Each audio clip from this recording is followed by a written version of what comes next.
부모님 말 잘 듣고 공부 열심히 하면서 별탈 없이 학창시절 지내왔고 그 덕분에 좋은 직장도 가질 수 있게 되었습니다. 다만 생각보다 인생이 평탄하게 흘러가다 보니까 좀 지루하더라고요.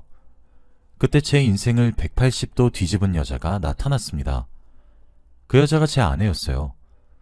솔직하게 말하는 건데 그동안 공부나 자기계발에만 집중하기도 했고 남들보다 눈이 좀 많이 높은 편이었기 때문에 아내를 만나기 전까지 제대로 된 연애는 해본 적이 없었어요.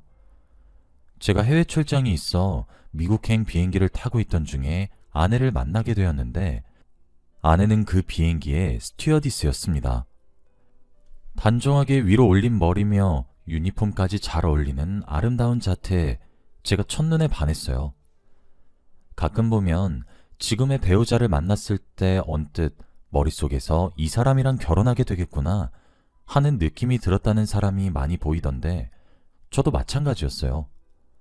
아내를 처음 보자마자 제대로 된 연애 경험도 없었던 제 머릿속에서 이 사람이다. 이 사람이랑 결혼하게 되겠구나. 바로 느낌이 왔었죠. 민폐라고 말하면 할 말 없지만 제 운명이라고 생각한 여자를 놓치기 싫다는 집념 하나로 비행 중인 비행기 안에서 아내에게 전화번호를 얻어내고 호감 표시를 했었습니다. 다행히 아내도 싫어하는 눈치가 아니었죠. 비행이 끝나고 미국에서 아내에게 전화를 걸었어요. 그런데 자기도 아직 미국이라는 말에 제가 재빨리 저녁을 같이 하자고 제안했고 아내도 승낙해서 그렇게 첫 데이트를 시작하게 되었죠. 알고 보니 아내는 미국 국적을 가진 사람이었어요. 외관이나 말하는 건 한국인이랑 다름없었는데 그건 아내가 한국에서 대학을 나온 재미교포여서 그런 거였죠. 아내 말로는 정말 스튜어디스가 되고 싶었는데 인종차별도 있었고 미국인에 비하면 키가 작아서 일부러 한국에까지 와서 대학을 다니게 된 거였다고 하더군요. 아내의 그런 사연을 듣고 나니 꿈을 위해서 노력했던 아내의 모습에 저는 한 번 더 반했습니다. 저희는 그 이후로도 연락을 이어나가게 되었고 나중에는 장거리 커플로까지 관계가 발전하게 되었습니다. 사실 재미교포인데다 스튜디어스 일로 바쁜 아내와 연애하는 건 정말 쉬운 일이 아니었습니다. 제 주변 친구들도 포기하라고 지금이야 둘이 잘 사귄다고 해도 나중에 결혼까지 가능하겠냐면서 제 마음에 비수를 꽂았죠. 물론 전 그래도 아내와의 사랑을 포기하지 않았습니다. 아내를 정말 사랑했거든요. 아내와 결혼하기 위해서라면 무슨 짓이든 할 수 있을 정도로요. 간절히 바라다 보니 제 소원도 이뤄지더군요. 제 얼굴을 보겠다고 한국까지 와준 아내에게 앞뒤 가리지 않고 대뜸 청혼을 했는데 아내는 웃으면서 좋다고 제 청혼을 받아들였습니다. 사실 청혼이 애들 장난도 아니고 워낙 갑작스러웠으니까 거절할 수도 있는 거잖아요. 저도 아내에게 거절당할 각오라면서 청혼을 준비한 거였거든요. 그런데도 아내가 흔쾌히 좋다고 하니까 정말 행복해서 날아갈 것 같았죠. 아내가 미국에서 부모님을 모시고 와서 상견례도 했습니다. 결혼 진행 과정에서 저희 부모님이 아내를 두고 하시는 말씀이 생긴 건 한국인이어도 검은머리 외국인이나 다름없는데 어떻게 같이 살겠냐며 반대하셨지만 제가 강하게 밀어붙여서 아내와 저는 정식 부부가 되었습니다. 저희 부모님 등살 때문에 아내가 포기해야 했던 것도 많았죠. 서로의 직장이 각각의 나라에 있다 보니 결혼하고 어디서 살지가 저희 부부에게는 민감한 문제였는데 저희 부모님이 무조건 한국에서 계속 살라고 하셨거든요. 다행히 아내가 미국은 휴직 개념이 한국에 비해 자유롭다고 양보해줘서 아내가 일을 잠시 그만두고 저와 함께 한국에서 살게 되었습니다. 고부 갈등이 조금 있긴 했어도 부부 사이에는 문제가 없었습니다. 핏줄은 한국인이나 다름없긴 해도 거의 평생을 다른 문화권에서 살아왔다 보니 함께 살면서 이런저런 충돌이 많을 거라고 생각했는데 다행히 아내나 저나 서로에 대한 배려를 최우선으로 하는 성격이라 그 흔한 부부싸움도 없었습니다. 행복만이 가득했죠. 아내는 미국에서 자기 오빠들 셋이랑 화목하게 보냈던 어린 시절 추억 때문에 빨리 아이를 갖고 싶어 했어요. 아직 첫 아이가 생기지도 않았는데 꼭 형제자매를 만들어주고 싶다고까지 하면서 아이를 많이 기대하고 있었죠. 저는 사실 아이에 대해서는 별 생각이 없었고 임신이나 출산하는 것도 결국 아내가 하는 거였기 때문에 전적으로 아내 뜻에 맡겼어요. 그런데 아내가 아이를 많이 원하고 있는 걸 알았기 때문에 서로 노력했지만 아이는 찾아와 주질 않았습니다. 처음에는 조바심 내지 않고 있다 보면 자연히 찾아와 줄 거라 생각했는데 결혼하고 꽤 시간이 흐른 후에도 저희 사이에는 아이가 들어서지 않았죠. 결국 불안해진 아내 말에 따라 병원에 가서 불임 검사를 했습니다. 결과는 참담했죠. 남편분 정자에 운동성이 거의 없습니다. 이대로 자연 임신은 어려우실 거예요. 아내는 모든 게 정상인데 제 문제로 임신이 안 된다고 생각하니 그동안 기대했다가 실망한 아내의 모습을 자주 봐왔던 터라 아내에게 너무 미안하더군요. 가장 울고 싶은 건 본인일 텐데 아내는 제게 웃으면서 괜찮다고, 의사분이 시험관 시술을 추천해 주셨다고, 완전히 가능성 없는 이야기는 아니니까 절망하기는 아직 이르다고 기운을 북돋워 주더군요. 시험관 시술도 말이 좋아 시험관 시술이지 과정이 나름 고통스러운 건 주변에서 들어서 알고 있었는데 아내는 잘 참아내 주었어요. 다행히 결과가 좋아 임신에 성공했죠. 소중한 아이가 찾아와준 기쁨에 아내도 저도 극도로 조심하면서 10개월을 보냈습니다. 그런 기대 속에서 남자아이가 태어났고 그날을 생각하면 아직도 손에 땀이 날 정도로 긴장했던 기억이 생생합니다. 아내가 더 힘들어하는 건 보고 싶지 않아 일단은 아들 하나로 만족하자고 했고 아내도 동의했는데 저희에게는 아직 비극이 남아있었죠. 어렵게 태어난 아들이 혈액암이란 거예요. 생후 1년을 겨우 넘긴 애가 무슨 암이냐, 온 집안에서 난리가 났는데 알고 보니 운동성이 약한 정자는 원래 자연적으로 경쟁에서 탈락되어야 하는데 저희는 억지로 시험관 시술을 거쳐서 임신을 시도했다 보니 부작용이 나온 것 같더군요. 이 사실을 안 아내는 망연자실했지만 그래도 저희는 아들을 살리기 위해 돈과 노력을 아끼지 않았습니다. 하지만 하늘도 무심하시지 아들은 끝내 세상을 떠나고 말았어요. 아내는 하루 종일 울고 한동안 꼼짝없이 침대에만 누워 폐인처럼 살았어요. 그런 와중에 저희 부모님은 어렵게 얻은 아들 떠났다고 은근하게 아내를 구박하시더군요. 제가 분명하게 하지 말라고 몇 번이나 말씀드렸는데도 저 모르는 사이에 이런저런 일이 많았던 것 같았어요. 엄마, 따지고 보면 다 내 책임이에요. 병원에서도 나한테 문제 있다고 했고 무리해서 아이 가지려다 이렇게 된 거야. 진아한테 뭐라 하지 마요 좀. 얼씨구, 네가 무슨 문제가 있어? 네가 무슨... 뱃속에 있을 때 엄마가 뭘 잘못했으니까 그 갓난아기가 가버린 거지.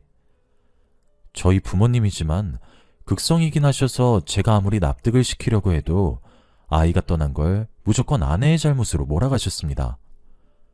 그래서 아내는 자기 때문에 아이가 죽었다는 죄책감이 더 심해졌고요. 그런 아내가 걱정된 저는 산 사람은 살아야 한다고 곁을 지키면서 위로하고 아내의 상처를 보듬어주기 위해 매일같이 노력했습니다. 그렇게 한 보람이 있었는지 다행히 아내는 조금씩 활기를 되찾았어요. 가끔 공원에서 아이 손잡고 나온 부부들 모습을 보면 슬픈 눈을 하고 있긴 했지만요. 아내에게 아이보다 당신이 더 소중하고 요즘 부부들처럼 아이 없이도 즐겁게 잘 살 수 있으니까 한번 노력해보자고 말하니 아내도 별 수 없이 고개를 끄덕이더군요. 그러던 어느 날 거래처에 들렀다가 일찍 퇴근했던 날이었습니다. 일찍 퇴근한 김에 아내가 좋아하는 연해 스테이크를 사가려고 집 근처 대형마트에 혼자 장을 보러 갔죠. 오랜만에 기분 전환도 할 겸 와인과 연어를 사서 즐겁게 돌아가려고 하는데 저 멀리 앞쪽에서 익숙한 실루엣이 보이는 겁니다. 아내였어요. 반가운 마음에 아내에게 다가가고 싶었는데 그럴 수 없었습니다. 아내의 옆에 어떤 남자가 스윽 다가가더니 아내가 그 남자를 보고 환하게 웃는 겁니다. 그리고 둘은 신혼부부처럼 다정한 모습으로 함께 장을 보더군요. 믿고 싶지는 않았지만 아내가 다른 남자를 만나고 있는 것 같았습니다. 저는 숨죽인 채 둘의 뒤를 미행했습니다. 둘은 마트에서 장을 보고 나서 아내와 저희 집으로 향하더군요. 처량하게 현관문에 귀를 대고 안에서 무슨 일이 일어나고 있는지 듣고 있었습니다. 차마 여기에 다 적기엔 제 마음이 너무 아파서 그럴 수 없을 것 같습니다. 저는 더 이상 참지 못하고 현관문을 박차고 들어가서 현장을 덮쳤습니다. 아내와 그 남자는 당황스러운 눈으로 저를 보고 있었어요. 지금 이게 뭐 하는 짓이야? 저는 그 남자를 힘껏 밀쳐 아내로부터 떼어놓았습니다. 아까 마트에서 얼핏 보기에도 거의 20대 정도 되어 보이는 젊은 인상이었는데 가까이서 보니 더 어려 보이더군요.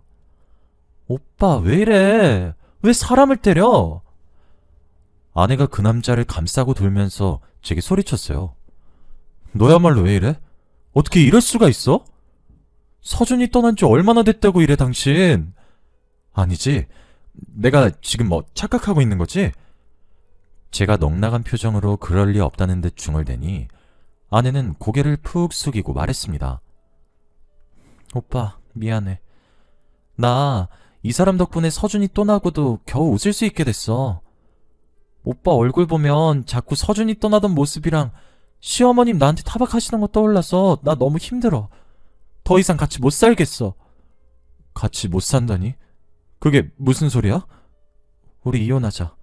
미안해. 기어코 아내 입에서 이혼하자는 소리가 나오더군요. 제 혼이 빠져나간 사이에 그 남자는 어느새 집을 빠져나간 지 오래고 아내와 저만 조용한 방 안에 가만히 있었습니다.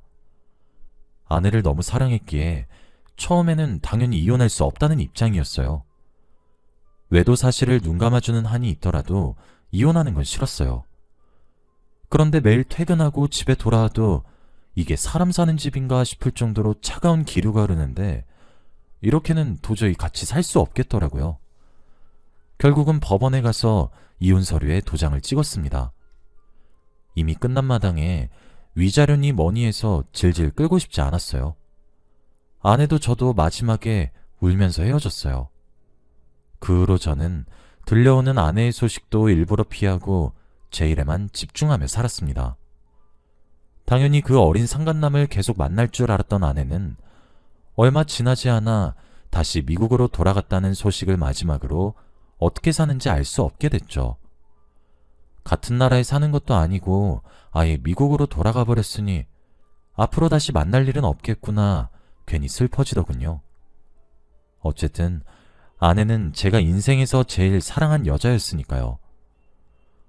어머니는 제가 이혼한 걸 아시고 차라리 잘 됐다면서 그렇지 않아도 어리숙한 외국인 며느리 마음에 안 들었는데 이참에 새 장가나 가라고 하시더군요. 아내가 바람피고 이혼하자고 했던 이유 중에는 저희 어머니가 지속적으로 스트레스 줬던 것도 무시 못할 수준이었기 때문에 저는 재혼 생각 없다고 단호하게 말하고 한동안 혼자 지냈어요. 어머니는 하루라도 젊을 때 빨리 새 사람 만나야 한다면서 저 몰래 선자리를 잡으면서 닥달하셨지만 무시했어요. 솔직하게 말하면 아내를 아직 완전히 지우지 못한 상태였거든요. 그러던 차에 어떤 여자를 만나게 되었습니다. 퇴근하고 집에 가면 혼자 적적하고 심심해서 자주 바에 들렀는데 거기서 만난 사람이었어요. 그 여자도 혼자 술 마시는 게 취미라 자주 온다고 했죠. 알고 보니 제 직장 근처에 있는 3층짜리 카페의 주인이더군요. 말을 섞을 기회가 생겨서 술김에 서로의 얘기를 하나씩 털어놓다 보니 마음속에 숨기고 있던 얘기들도 하나씩 하게 되더군요. 우연히 만난 사이였는데 어떻게 이럴 수가 있나 싶을 정도로 저와 잘 맞았어요. 아니 그냥 취향 하나에 복사한 수준이었어요. 제가 좋아하는 노래 장르며 영화랑 입맛까지 전부 저랑 똑같았어요. 그리고 무엇보다도 묘하게 전처와 비슷한 스타일이라 더욱 끌렸죠. 인상도 비슷한 편이었는데 머리며 옷까지 전 아내가 생각나는 모습이었어요. 그냥 술친구로 다시 안 만날 것처럼 이야기 주고받는 게 다였는데 어느새 그분과 낮에도 약속을 잡아 데이트를 하는 연인 사이로 발전했죠. 사귄 기간이 길어지다 보니 나이도 있고 해서 결혼에 대해 고민하게 되었습니다. 사실 저는 이미 한번 다녀오기도 했고 왠지 여자친구에게서 전처의 모습을 찾는 기분이라 결혼에 대해서는 조금 망설여졌어요. 그런데 여자친구가 결혼을 너무 원했어요. 게다가 하루는 여자친구와 점심을 먹다가 우연히 저희 부모님을 마주친 적이 있었는데 까칠하신 성격인 저희 어머니가 여자친구를 너무 좋아하시는 거예요. 여자친구도 저희 어머니 첫인상이 좀 세서 그러기 쉽지 않았을 텐데 엄청 살갑게 대하고 예의도 바르게 행동했고요. 그동안 전안에는 어머니와 갈등이 있어서 저까지 마음이 편치 않았는데 여자친구는 그럴 걱정은 없겠다 싶어서 진지하게 결혼해도 괜찮지 않을까 생각했습니다. 어머니도 여자친구라면 무조건 찬성이라고 하셨고요. 저도 평생 전처의 그늘에서 살 수만은 없다고 생각해서 여자친구에게 청혼했습니다. 여자친구는 날아갈 듯 기뻐하며 좋다고 했죠. 약혼 사실을 알게 된 저희 부모님도 축하한다면서 기왕할 거 미룰 거 없다고 결혼을 급하게 진행시키셨습니다. 그러다 저희가 만난 지 1년째 되는 기념일이 돼서 여자친구에게 선물을 하려 백화점 명품관을 들렀던 날이었습니다. 선물을 사고 명품관을 나오는데 너무 익숙한 사람이 제 눈앞을 지나가는 거예요. 다시는 볼 수 없을 것 같았던 전처였습니다. 생각할 겨를도 없이 달려가 전처를 붙잡았어요. 전처는 깜짝 놀란 눈으로 저를 보고 말을 더듬더군요. 오빠. 그런데 전처의 옆에는 손을 잡고 저를 올려다보고 있는 4살짜리 꼬마애가 있었습니다. 이미 끝난 사이긴 해도 한때 사랑해서 같이 살았던 사람인데 어떻게 사는지나 알고 싶어 얘기를 좀 하자고 했어요. 전처도 알겠다고 해서 셋이 함께 카페로 갔죠. 우선은 전처의 옆에 있던 아이가 너무 궁금해서 제가 먼저 물어봤어요. 재혼한 거야? 한국은 언제 온 거야? 이제 아예 여기서 사는 거야? 재혼 안 했어. 전처는 기어들어가는 목소리로 대답하다 말고 대뜸 울음을 터뜨리더군요. 갑자기 왜 이러나 싶어 전처에게 휴지를 건네니 진정이 됐는지 전처는 그동안 있었던 일들을 제게 하나하나 털어놓았습니다. 전처와 함께 있던 꼬마아이요. 애아빠가 저라고 하네요. 자기가 바람 피운 것도 사실이고 잠시 마음이 흔들렸던 것도 사실인데 실제로 무슨 일이 있었던 건 아니래요. 그냥 애들 소꿉장난에 불과했다고 하더군요. 저랑 이혼하고 얼마 안 있어 바로 미국에 있는 친정으로 돌아갔고 아무 생각 없이 있다가 아이를 임신한 걸 알게 되었다고 하더군요. 아이가 생긴 걸 알았을 때 왜 나한테 연락 안 한 거야? 도저히 이해가 안 가서 제가 다그치듯 물었어요. 그랬더니 전처가 한숨을 쉬고 대답하더군요. 솔직히 그때는 정신적으로 내가 너무 힘들었고 시어머니 일도 있고 나도 바람 피운 마당에 염치가 없었어. 그냥 이대로 조용히 나 혼자 키우는 게 낫겠다 생각한 거야. 미안해. 전처가 또 말하길 먼저 떠나보낸 첫 아이만큼 심각한 건 아니지만 아이 호흡기가 약한 편이라 치료를 위해서 잠시 한국에 머물러 있다고 하더군요. 너무 충격적인 사실을 한꺼번에 알게 되어 머리가 어지러웠어요. 맞은편에 앉아있는 아이가 제 아이라는 걸 머리로 받아들이기 힘들었죠. 그런 와중에도 아이 생긴 게 제 어렸을 적 모습을 꼭 빼다 박아서 말로 표현하기 어려운 복잡한 감정이 들었습니다. 전처는 눈물을 뚝뚝 흘리면서 계속 미안하다고 제게 말하더군요. 그러면서 사실은 이혼하고 아이 혼자 키우면서 제가 많이 보고 싶었다고 고백했습니다. 그때는 일단 내가 살고 보자 하는 심정으로 도망쳤지만 아직까지 절 많이 사랑하고 있다고 하더군요. 전처의 말을 들으니 어쩔 줄 모르겠더군요. 저도 전처에 대한 마음을 아직 완전히 지운 건 아니었지만 앞으로는 지우고 살려고 지금 여자친구와의 결혼을 결심한 상태였잖아요. 당장은 답이 안 나오는 문제일 것 같아서 전처의 연락처를 받은 후 나중에 다시 만나서 또 얘기하자 하고 집으로 돌아왔습니다. 그리고 가만 생각해보니 전처에게 돌아가고 말고를 떠나서 여자친구에게 제게 숨겨진 아들이 있다는 사실을 알려야겠다고 생각했어요. 이대로 여자친구와 결혼하게 되면 여자친구는 제가 애 딸린 사실을 모르고 결혼하게 되는 건데 그건 사기 결혼이나 다름없다는 생각이 들더군요. 결혼을 약속한 여자친구와 얼굴을 보고 진지하게 상의해야 할 일이라고 생각해 다소 늦은 시간이었지만 여자친구의 집으로 향했습니다. 저도 고지식한 면이 있어서 아무리 사귀고 있는 사람이라도 늦은 시간에 여자 집 함부로 가면 안 된다고 생각했고 연애 때도 그런 적이 없었는데 지금은 특수한 상황이니까 어쩔 수 없다 생각하여 급하게 여자친구의 집으로 갔죠. 여자친구 집 앞에 도착해서 초인종을 누르기 직전 현관문에서 익숙한 말소리가 들리더군요. 이 늦은 시간에 저 말고 여자친구 집에 손님이 와 있는 것 같았어요. 순간 당황해서 현관문을 사이에 두고 가만히 말소리를 듣고만 있었는데 목소리의 주인이 저희 어머니인 것 같았어요. 어머니가 여긴 웬일이지 생각하고 있었는데 그 후로 깜짝 놀랄 이야기들이 들려오더군요. 그래, 기현이는 아직 눈치 못 챘어? 네, 당연하죠, 어머님. 어머님이 저한테 미리 알려준 거 꿈에도 모르고 그냥 저희가 천생연분이라고 생각하는 것 같아요. 그럼 됐어. 걔 그냥 호라비꼴로 늙어 죽는 거 보기 싫어가지고 너 몰래 접근시킨 거 알면 난리나. 들켜도 결혼 후에 들키면 지가 어쩔 거야? 또 이혼할 수도 없을 텐데. 그러니까 결혼 전까지는 조심해. 알겠지? 처음에는 제 귀를 의심했습니다. 그동안 여자친구와 제가 닮았다고 생각한 부분들이 실은 뒤에서 어머니가 몰래 알려준 거였다뇨. 그것도 모자라 여자친구와 저와 제가 만난 것 자체가 어머니가 의도적으로 계획한 거였다니.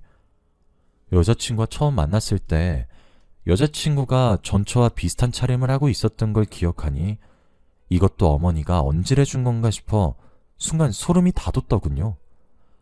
아직 전처와의 상처로부터 회복되지도 않았는데 자꾸 재혼 타령한 것부터 아예 제 인생을 자기 마음대로 조종하려고 했다는 사실에 화도 치밀었습니다. 현관문이 열리고 그 앞에 제가 화난 표정으로 서 있는 걸 본 여자친구와 어머니의 표정은 사색이 되도록 창백해졌습니다. 아무리 그래도 어떻게 이런 짓까지 하면서 제 인생을 갖고 노실 수가 있어요? 그리고 너도 그동안 속아 넘어간 나 보면서 속으로 얼마나 웃었어? 우리 결혼 없던 일로 하자. 어머니도 아들 인생이 자기 건 줄 아는 그 버릇 고치기 전까지 저한테 연락할 생각 마세요. 뒤에서 여자친구는 저보고 오빠 하고 부르고 어머니는 천하의 불효막심한 놈이라며 저를 욕하셨지만 전 어쩐지 속이 시원해진 기분이 들더군요. 그 후로 여자친구에게 연락이 왔어요. 정말 미안하다고 장문으로 사과하는 내용이었지만 이미 너무 크게 실망해버려서 전처럼 돌아갈 수 없을 것 같다고 말하고 관계를 끝냈습니다. 그리고 전처와 아들을 다시 만났어요. 시간이 약이라고 어느샌가 전처를 보니 다시 마음이 동하더군요. 아직은 전처와 재결합에 대해 진지하게 얘기하지 않았어요. 아들에게 그동안 없었던 아빠 역할을 제대로 하는 게 우선일 것 같아서요. 서로 말만 안 하고 있다 뿐이지 이제야 모든 게 제자리로 돌아왔다는 생각이 들어요. 사실 전처도 저도 마음이 깊게 남아있기 때문에 재결합은 시간 문제일 것 같아요. 이런 일이 다 있나 싶은 특이한 경우지만 두 번째로 주어진 기회이니만큼 가정을 지키기 위해 더욱 열심히 노력해보려고 합니다. 응원 부탁드릴게요. 사연 읽어주셔서 감사합니다.